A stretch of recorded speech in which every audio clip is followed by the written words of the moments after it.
안녕하세요. 한별쌤입니다. 자, 오늘은 대단원 3단원 항상성과 몸의 조절의 마지막 단원인 4단원 인체 방어작용 단원의 첫 시간입니다. 이 단원은 우리 몸이 병원체에 대항해서 싸우는 면역계에 대한 단원이고, 그 들어가는 내용으로 몸에 병을 일으키는 병원체와 질병을 어떻게 예방할 수 있는지에 대한 단원입니다. 그래서 이 단원에서 다양한 질병의 원인과 백신 그리고 면역작용에 대해서 배워보도록 할 텐데요. 자, 그 중에 오늘 이제 92쪽, 교과서 92쪽에 처음 나오는 내용으로 병원체에 대해서 알아보도록 할 겁니다. 자, 우리가 걸릴 수 있는 병들은 물론 분류 기준을 어떻게 잡느냐에 따라 다르겠지만 여기서는 감염이 되느냐, 감염이 안 되느냐. 그러니까 쉽게 얘기해서 전염이 되냐, 안 되냐를 가지고 감염성 질병과 비감염성 질병으로 구분을 할 수 있어요. 그래서 감염성 질병은 다른 데서 이렇게 침입한 그런 병원체, 그러니까 병원체라 함은 병을 일으키는 세균이나 바이러스 등 다양한 물질들을 얘기합니다. 그래서 이런 병원체에 의해서 나타나는 질병이고요. 흔히 얘기할 때 우리가 전염되는 감기나 독감, 결핵, 지금 한창 코로나가 이렇게 사람들을 괴롭히고 있죠. 그래서 그런 병들이 감염성 질병이고요. 모든 질병들이 다 전염되는 병은 아닙니다. 그래서 병원체 없이 우리가 날 때부터 유전적으로 타고난다거나 아니면은 생활 방식 습관이나 주변의 환경 등에 의해서 나타날 수 있는 병들도 있죠. 그래서 이런 전염되지 않는 병으로 고혈압이나 당뇨병이나 지방간이나 이런 병들을 이제 비감염성 질병이라고 볼 수 있습니다. 네, 그냥 쉽게 생각해서 전염이 되냐 안 되냐 이걸로 구분하시면 될 것 같아요. 자, 그 중에 우리는 감염성 질병을 일으키는 병원체들에 대해서 한번 알아볼 겁니다. 자, 병원체의 종류는 되게 다양하게 있는데 우리 교과서에서는 세균과 바이러스, 원생동물, 곰팡이 그리고 여기다가 추가로 우리 프린트에 프라이온 단백질이라는 것까지 이렇게 5가지 종류를 소개하고 있습니다. 자, 그 중에 첫 번째 세균에 대해서 알아볼 텐데요. 자, 여러분들이 작년에 1학년 때 우리 생물들을 원핵 생물과 진핵 생물로 구분할 수 있다라는 거를 배웠을 겁니다. 그래서 원핵 생물은 우리가 세균을 보통 얘기하는 거고요. 그리고 얘네들 원핵과 진핵을 구분하는 가장 큰 특징은 핵이 있느냐 없느냐. 더 정확하게 얘기하면 유전물질을 둘러싸는 이 핵막. 핵막이 있냐 없냐를 가지고 핵막이 없어서 유전물질이 이렇게 그냥 세포질에 막 퍼져 있으면 원핵생물, 그리고 이렇게 온전한 핵을 가지고 있으면 진핵생물, 이렇게 구분을 했었어요. 자, 그래서 쌤이 왜 지금 여기서 원핵생물과 진핵생물 얘기를 하느냐? 바로 첫 번째로 나오는 이 세균이 바로 원핵생물이기 때문입니다. 자, 그래서 세균이 가지는 특성으로 일단 세균들은 모두 단세포 생물이고요. 그리고 아까 얘기했듯이 핵막이 없는 원핵 생물입니다. 그래서 DNA가 세포질에 그냥 막 퍼져 있는 채로 존재합니다. 자, 그리고 세균은 아까 앞에서 봤던 그림처럼 바깥에 세포를 둘러싸고 있는 세포벽이 있습니다. 그래서 세포벽이 있는데 이 세포벽은 식물의 세포벽하고는 좀 달라요. 그래서 식물은 이제 셀룰로스라고 하는 성분으로 돼 있다고 하면은 세균은 이제 펩티도글리칸이라고 하는 성분으로 이루어져 있고요. 이런 성분의 차이 때문에 우리가 이따 뒤에서 얘기할 건데 이제 항생제 같은 것을 우리가 세균을 죽이기 위해서 사용할 수 있는 겁니다. 자, 그리고 세균은 엄밀히 생물이기 때문에 스스로 효소를 가지고 있어서 물질 대사를 할 수 있고요. 그리고 막 증식을 하고 그리고 자손을 남기는 유전, 그리고 그 과정에 있어서 다양한 돌연변이가 나타나서 새로운 변이를 가지는 세균들이 계속 막 나타납니다.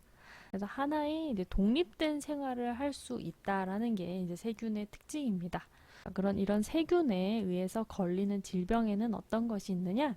자, 여러분 많이 들어보셨죠? 뭐 폐렴이나 결핵이나 뭐 이런 병들은 다 폐렴균, 결핵균에 의해서 걸립니다. 여러분이 얼마 전에 학교에서 건강검진을 하면서 흉부 엑스레이를 촬영을 하셨을 거예요. 그래서 보통 이 흉부 엑스레이는 이렇게 결핵이 있냐 없냐를 이제 확인하기 위해서 보통 찍습니다. 뭐 그 외에도 뭐 성병인 매독이라던가 그리고 우리가 녹슨 뭐 금속에 우리가 찔린다거나 했을 때 걸릴 수 있는 파상풍 이런 것들은 세균에 의해서 걸리는 병입니다. 네, 그래서 이런 세균에 의해서 걸리는 병들의 예시를 좀 잘 알아두시면 좋을 것 같아요. 자, 그리고 자, 우리가 세균에 감염이 되면은 그럼 어떤 일이 일어나느냐? 보통 세균들은 뭐 독소를 막 분비하기 때문에 우리 세포가 정상적으로 작용을 할 수 없게 되거나 아예 세포가 파괴될 수 있고요. 그리고 보통 세균은 막 번식도 빠르고 이제 세포에 존재하는 양분 같은 거를 막 사용하기 때문에 병을 일으키게 됩니다. 자, 그럼 세균에 의한 질병에 걸리면은 보통 우리가 치료를 어떻게 하느냐? 바로 항생제를 사용합니다. 자, 여기서 이 항생제라고 하는 약품 자체가 세균을 죽이는 약물이에요. 그래서 세균을 죽이는 약물이기 때문에 우리는 항생제를 처리를 해서 세균에 의한 질병을 치료하고요. 여기 예시로 나와 있는 페니실린 같은 경우는 플레밍의 페니실린 발견은 되게 유명한 사례 중에 하나죠. 그래서 푸른 곰팡이 주변에 이렇게 세균이 자라지 않는 것을 보고 플레밍이 여기서 이제 약품 성분을 추출했는데 그것이 바로 페니실린입니다. 아까 얘기했듯이 세균은 펩티도글리칸으로 이루어진 독특한 세포벽을 가지고 있는데 이 세포벽을 만들지 못하게 해서 세균이 터져서 죽게끔 하는 그런 약품이에요. 근데 이 항생제는 적절하게 처리하지 않으면 오히려 자연의 항생제 내성 세균을 증가시키는 효과를 가져올 수 있기 때문에 적절하게 의사의 처방에 따라서 과다하게 사용하지 않도록 조심해야 됩니다. 자, 그러면 이제 세균에 대한 얘기를 우리가 봤고요. 자, 다음은 바이러스입니다. 자, 세균과 달리 바이러스는 일단 생물이라고 하기에는 구조가 세포의 구조가 아니죠.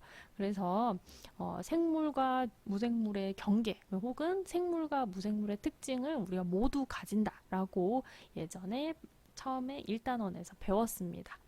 자, 그래서 바이러스는 보통 핵산과 단백질 두 가지 물질로 이루어져 있고요. 우리가 앞에서 배웠던 생물과 무생물의 특징을 좀 복습을 해보면은 생물적인 특징은 숙주 내에서는 물질 대사도 할 수 있고 증식도 할 수 있고 그래서 유전과 돌연변이 현상도 나타난다 이런 것들이 생물적인 특징이었고요. 대신에 숙주세포 없이 숙주 밖에서는 그냥 단백질 결정체로만 존재하고요. 그리고 스스로는 물질 대사나 증식을 할 수 없다라는 특징이 있었습니다. 그래서 예전에 배웠던 거 이렇게 한번 복습을 해봤습니다. 자, 바이러스에 의해서 걸리는 병의 예시는요. 여기 이제 인플루엔자 바이러스 같은 경우는 우리 독감을 일으키는 바이러스입니다. 독감하고 감기는 서로 다른 병이라는 거 여러분 알고 계시죠? 그래서 감기는 주로 이제 아데노 바이러스에 의해서 걸리고요. 간염 역시 간염 바이러스에 의해서 걸립니다. 그리고 사람 면역 결핍 바이러스, 우리가 에이즈라고 하죠. 그래서 에이즈에 걸리게 하는 HIV. 그래서 여기 지금 중간에 있는 요 그림이 에이즈 바이러스 HIV의 그림입니다. 보시면은 단백질 껍질과 RNA 핵산 두 가지를 갖고 있는 것을 볼 수 있죠. 그 외에도 뭐 소아마비라든가 뭐 홍역이라든가 홍역 그리고 뭐 메르스도 한때 엄청 유명했었죠. 그리고 지금 유행하고 있는 뭐 코로나 이런 것들은 전부 바이러스에 의한 병입니다. 예, 그래서 요 예시들은 교과서에도 더 있으니까 교과서의 예시 질병들을 한 번씩 다 확인해 보시기 바랍니다. 자, 그래서 바이러스는 어떤 식으로 질병을 일으키느냐? 자, 바이러스는 숙주세포 내로 들어가서요. 숙주세포가 가지고 있는 물질들을 가지고 자신의 바이러스 재료들을 막 만들어냅니다. 그런 다음에 이렇게 세포를 깨뜨리면서 밖으로 나와서 또 다른 세포들을 감염시킵니다. 그래서 이렇게 세포를 파괴하기 때문에 질병을 유발할 수 있습니다. 그래서 아래에 나와 있는 그림은 비록 이제 세균을 대상으로 하는 박테리오파지의 증식 과정이지만 우리 사람을 대상으로 하는 바이러스들도 보통 사람 내에 들어가서 사람의 세포에 이런 식으로 감염해서 세포를 파괴시키기 때문에 질병을 일으킵니다. 자, 그러면 바이러스에 의한 병은 어떻게 치료하느냐? 자, 아까 세균은 항생제를 사용하듯이 바이러스는 항바이러스제를 이용해서 치료를 합니다. 그렇지만 이제 바이러스는요, 되게 돌연변이가 계속 일어나요.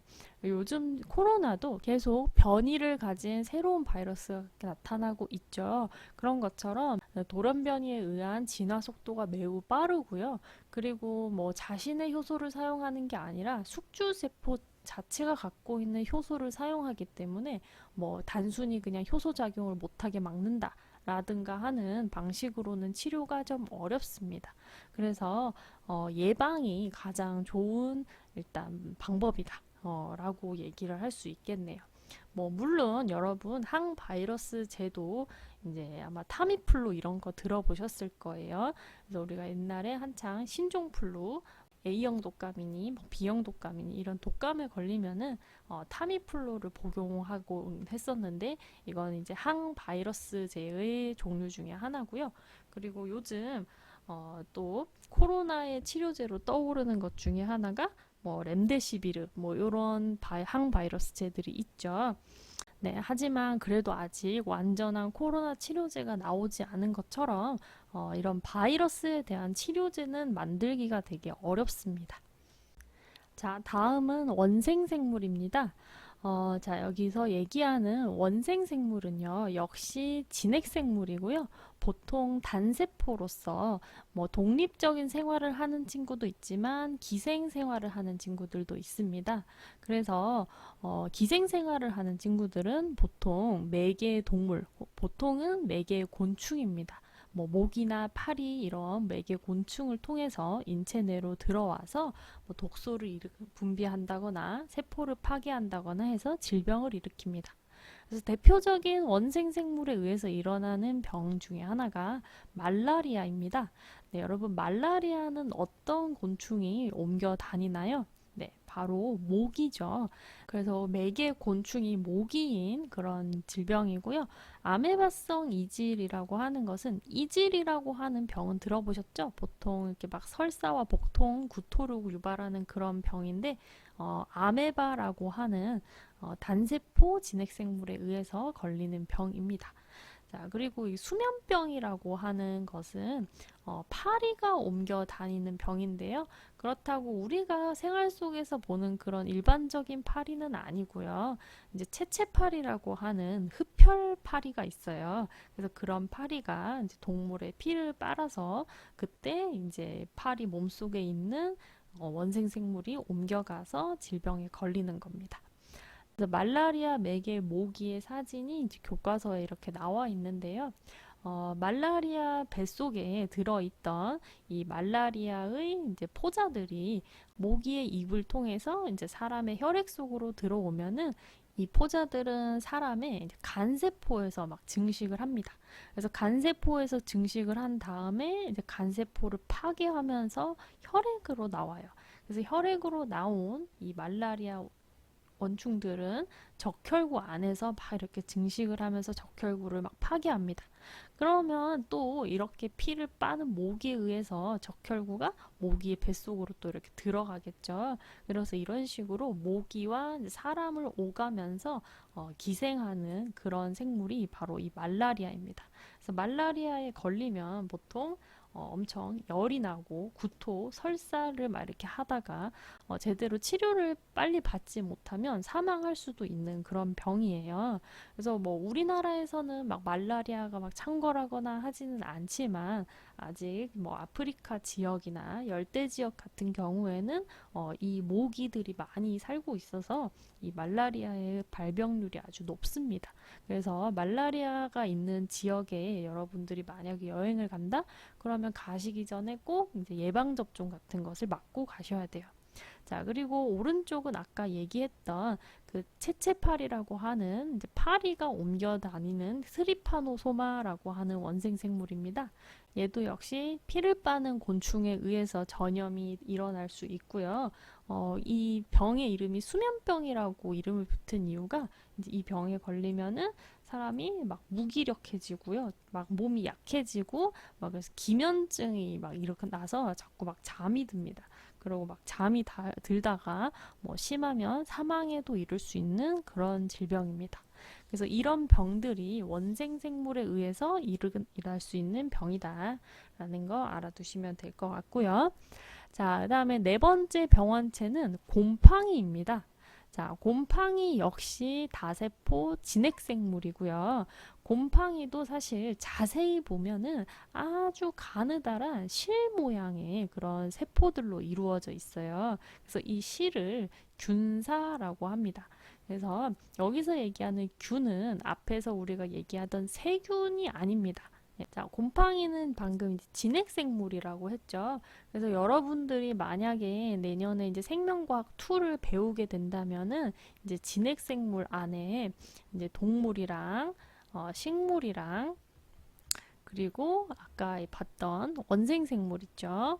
원생생물이랑 그리고 균류라고 하는 생물들로 이루어져 있다는 것을 배울 거예요. 근데 여기서 얘기하는 이 균류는 아까 세균은 원핵 생물이었죠. 여기서 얘기하는 이 균류는 바로 이런 곰팡이, 버섯 이런 생물들을 얘기하는 겁니다. 그래서 이런 균류의 몸이 실 모양이라서 이제 균사라고 부르고요. 뭐 자세한 그런 지식은 여러분들 이제 내년에 생명과학 2를 선택하면 분류 단원에서 이것을 배우실 겁니다. 그래서 지금은 그냥 얘네가 실 모양으로 된 진핵생물이다 라는 거 이거 기억하시면 될 것 같고요. 곰팡이는 우리 눈에 보이지 않아도 공기 중에 막 포자들이 막 날아다니고 존재하고 있습니다. 그래서 아무것도 없는 것 같아도 우리가 음식물을 놔두면 금방 곰팡이가 생기죠. 자, 근데 이런 포자가 우리 호흡기로 들어오거나 아니면 우리가 이걸 섭취하게 되거나 아니면 이 곰팡이가 몸의 표면에 막 이렇게 자란다. 그러면은 이제 질병이 일어날 수 있는 거죠. 자, 그래서 곰팡이에 의해서 걸리는 병으로 대표적인 것이 바로 무좀입니다. 무좀. 네, 여러분 무좀은 뭐 보통 발에 많이 걸리죠? 네, 발에 곰팡이가 핀 거라고 생각하시면 돼요. 그래서 이건 곰팡이에 의해 걸리는 병이고요. 그래서 곰팡이가 이제 호흡기로 들어간다. 그러면 폐 질환을 일으킬 수도 있고요.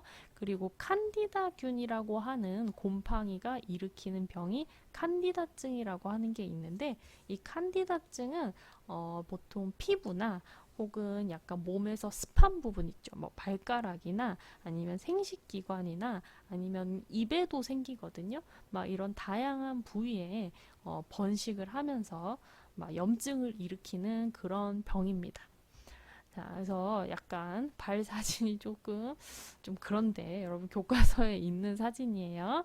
그래서 무좀에 걸린 발인데 보시면은 막 이렇게 염증이 생기고 딱지가 생기고 막 피부가 벗겨지고 하는 그런 일들이 일어나고 있네요. 무좀에 걸리게 만든 곰팡이를 현미경으로 이렇게 관찰을 해보면은 아까 이제 실 모양으로 이루어져 있다고 했죠. 그래서 이런 실 모양으로 이루어진 균사를 관찰할 수 있습니다. 옆에 보시는 칸디다균 역시 이렇게 기다란 실 모양의 균사로 이루어져 있는 거 확인할 수 있죠. 네, 그래서 이런 병들이 곰팡이에 의해서 걸리는 병입니다. 자, 그리고 추가로 5번째, 자, 이것은 여러분 프린트 32쪽을 참고로 해주십시오. 자, 앞에서 봤던 것들은 뭐 바이러스를 제외하고는 이제 다 생물이고요. 뭐 생물이 아니라고 하더라도 이제 바이러스는 워낙 유명한 병원체니까 여러분들이 다 한 번쯤 들어봤을 거예요. 자, 근데 다섯 번째는요, 생물은 아닙니다. 그냥 단백질 입자예요. 자, 그래서 단백질 입자로서 질병에 걸리게 하는 아주 유명한 단백질이 있는데 그것이 바로 프라이온 단백질입니다. 자, 이렇게 프라이온 단백질만 들으면은 여러분 좀 잘 모르시겠지만 아마 여러분들이 광우병은 들어보셨을 거예요. 네, 바로 그 광우병을 일으키는 그 원인이 바로 이 프라이온 단백질입니다. 근데 우리 프라이온 단백질이라고 하는 것 자체는 정상적인 사람들도 가지고 있어요. 자, 근데 이 정상적인 프라이온 단백질이 만약에 이제 변형된 이런 나쁜 변형된 프라이온 단백질을 만나게 되면은 얘네들이 딱 만나면 접촉에 의해서 정상 프라이온이 변형 프라이온으로 변합니다. 그러면은 변형 프라이온이 계속 늘어나겠죠. 근데 이 변형 프라이온이 늘어나면은요, 얘네들이 우리 몸에 있는 신경세포들을 막 파괴해요. 그래서 신경세포가 파괴되니까 신경세포로 이루어진 뇌에 막 구멍이 숭숭숭숭 생기는 그런 병입니다.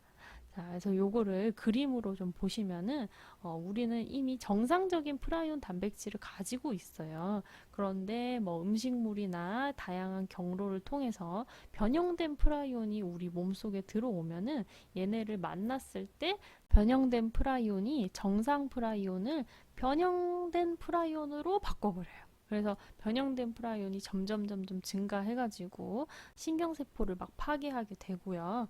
자, 그게 이제 인간에게 생기는 이제 광우병은 우리가 크로이츠펠트 야코병이라고 하는데, 이게 이제 크로이츠펠트 야코병에 걸린 사람의 뇌 조직을 이렇게 촬영한 겁니다. 보시면은 중간에 이렇게 구멍이 숭숭숭숭 뚫리게 돼 있죠. 그러면 당연히 이제 뇌가 제대로 기능을 못하게 될 거고, 이제 이게 심해지면은 뇌가 기능을 제대로 못해서 사망할 수도 있겠죠. 자, 그래서 그때 한창 사람들이 이 광우병에 대한 공포 때문에 이제 미국산이나 이런 소고기를 이제 수입하지 못하게끔 이렇게 시위도 하고 했었습니다.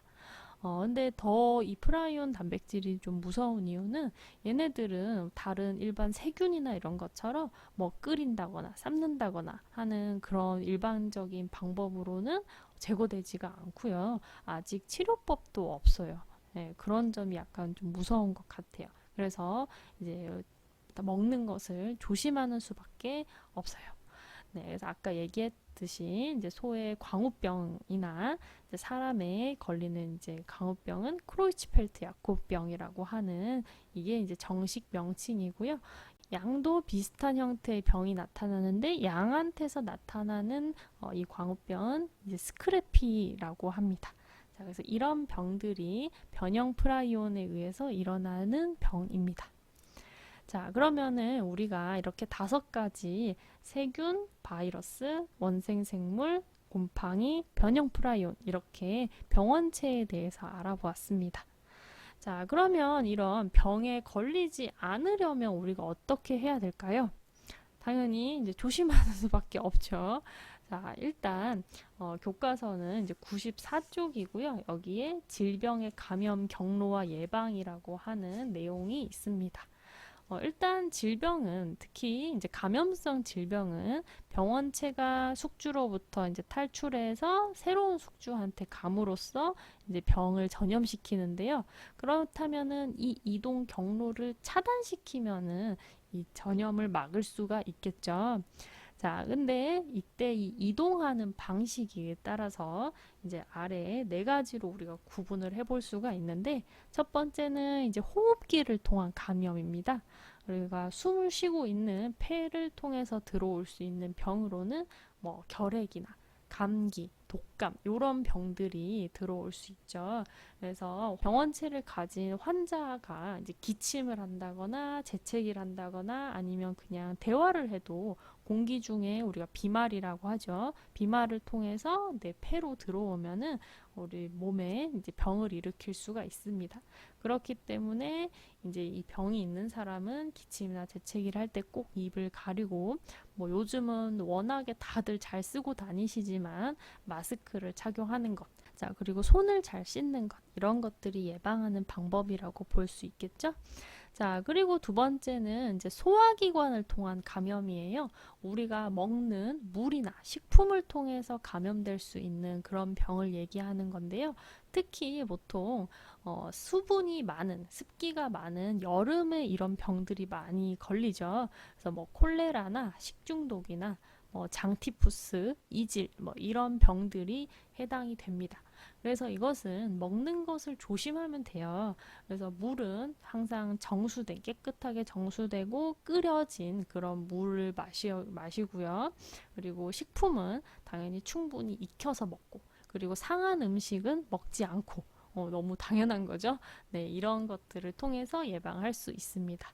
자, 세 번째는 이제 아까 얘기했던 매개동물, 뭐 파리나 모기나 이런 매개동물, 곤충을 통한 감염인데요.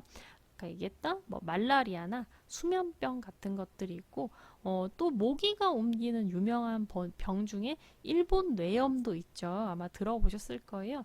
그래서 일본 뇌염은 일본 뇌염 바이러스에 의해서 걸리는 거고요. 또 모기가 옮기는 병입니다.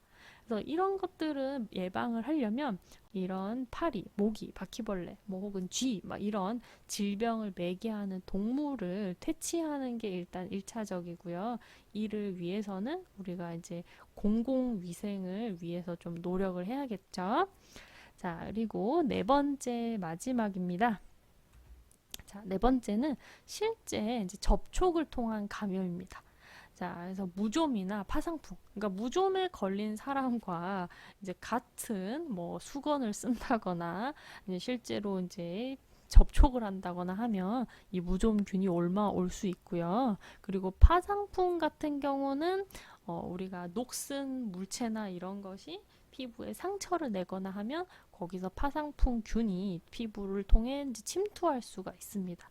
이런 식으로 접촉을 통해 직접적으로 감염될 수 있거든요. 그래서 이런 이제 병에 걸린 사람들과 공동으로 물건을 쓰는 거는 좀 피해야 될 거고요. 그리고 상처가 나면 바로바로 잘 소독하는 뭐 이런 일들이 필요할 것 같아요. 자, 그래서 교과서에 이런 사진들이 나와 있는데 다 워낙 너무 당연한 얘기여서요. 뭐 읽기도 좀 그렇습니다. 예, 여러분들이 한번 잘 읽어보시고요. 자, 근데 이제 여기 앞에서 나왔던 이런 예방 방법은 다 이제 감염 경로를 차단하는 방법입니다. 근데 감염 경로를 차단하는 것도 이제 당연히 중요하지만 그 외에도 여러분들 항상 적절한 운동을 하고, 그리고 균형 잡힌 식사를 하고, 그리고 이제 충분한 휴식을 취하고, 그리고 할 수 있다면 뭐 이제 평소에 예방 접종을 받고, 이런 개인적인 건강한 생활을 위한 노력이 또 중요하겠죠. 네, 그래서 여러분들 시험과 공부도 중요하지만 여러분 항상 건강한 게 제일 먼저입니다.